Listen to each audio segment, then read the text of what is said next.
Good morning. On behalf of the Parmentier family, we wish to thank our family, our friends, the community for their incredible support. We'd also like to thank the news media for allowing us to share Danny with the world.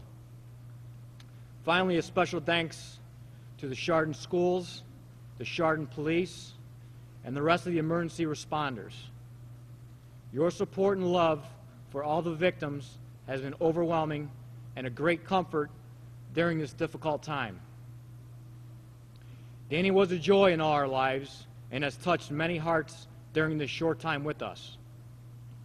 His love for his family, friends, and others was an inspiration. Whether he was skiing, playing Xbox, making videos to post on YouTube, or hanging out with his friends or family, he always had a smile on his face. Great memories of Danny will always be cherished in our hearts. Danny will never forget you. We love you. Thank you. I would like to add, as also a member of the family, Danny's mom is my daughter, and I would just like to add that my reason for being here, as I think all of us behind, is to let you know about Danny.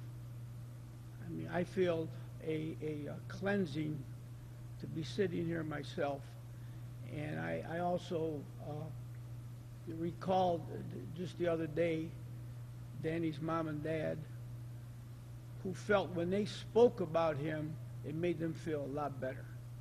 It helped their coping, I guess is the word to use. And I feel that's the same reason for us to be here too, to let you know about Danny, but also it's helping us too. It's helping the family. Thanks. We'll open up the questions, sir. Staying out from playing field. Did Danny have a special relationship with his team? Is he a fan? Is that why you're... Danny has been to several games here at the Lake County Captain's facility. The reason we just Lake County Captain's kind of opened this place up to us to accommodate us.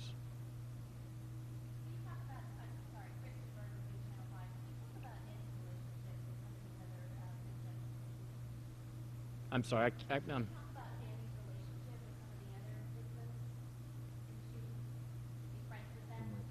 yeah, he was friends with all of them. Yeah, he was friends with all of them, and they all got together a lot, and he sat with them every day at lunch. So he did know all the victims.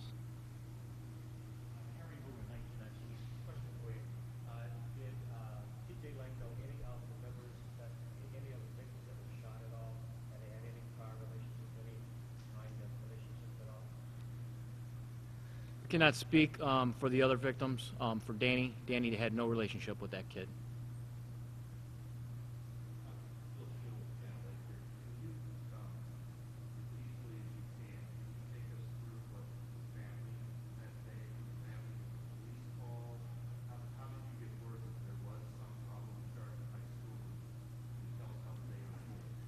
Can I speak first on this?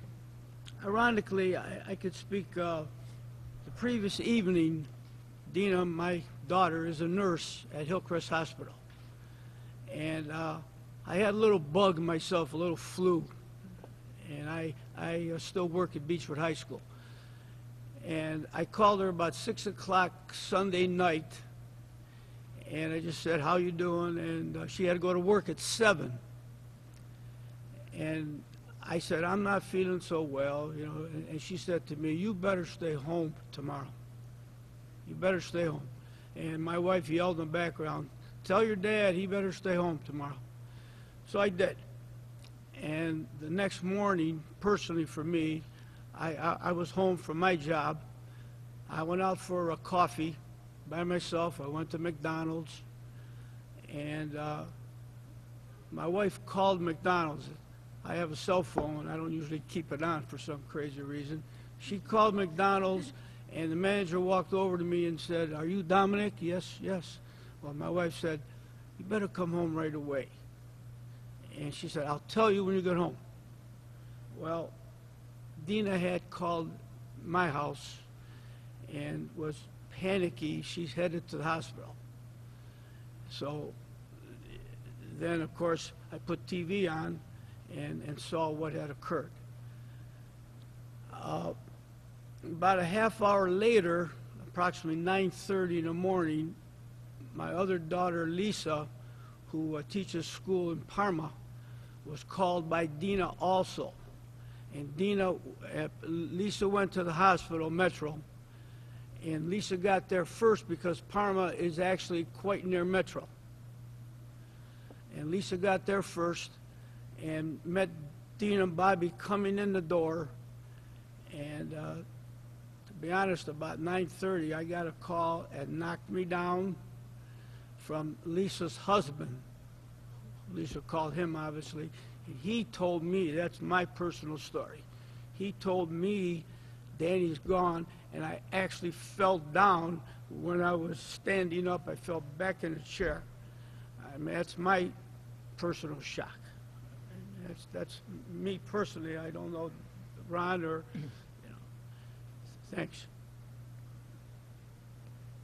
Can I answer your question, sir?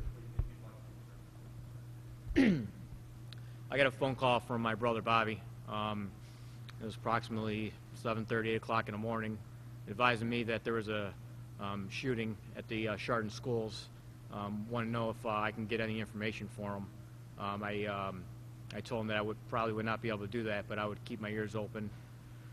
About 15 minutes later, he called back in complete and utter panic, screamed in a phone that Danny has been shot, and he was going to Metro. I immediately left work, went and picked my wife up, and we met my brother and Dina down in Metro Hospital.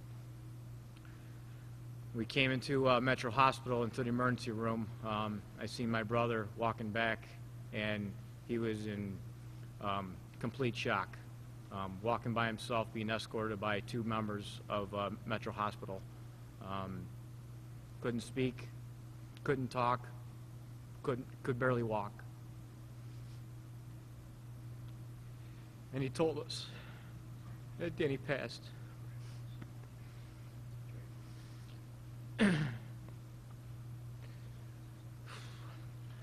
You know, we're here, we're all here, and we all know how we feel, how terrible, but we can't imagine, I don't think anybody can, the feeling of Dina and Bobby.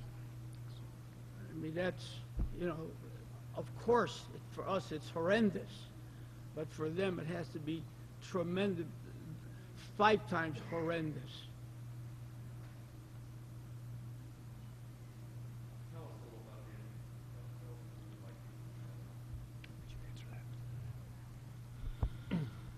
My brother was the happiest kid on the planet. He never got mad at anybody. He always just loved to have fun. And when other people were happy, it made him happy. I never once ever saw him mad. Me, my brother, and my sister, we had a not, I wouldn't say a usual relationship. We all had a strong relationship, and we were very close. And we did a lot of things together, not like other families, but he loved us very much, and he loved everybody. He would never do anything bad to anybody. He loved everybody. What is your name, sir? My name's Dominic. I'm his brother.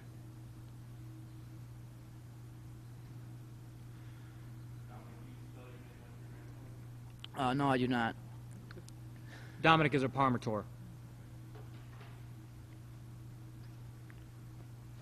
Please forgive me if I sound sensitive at all, but could you tell us where Danny was shot?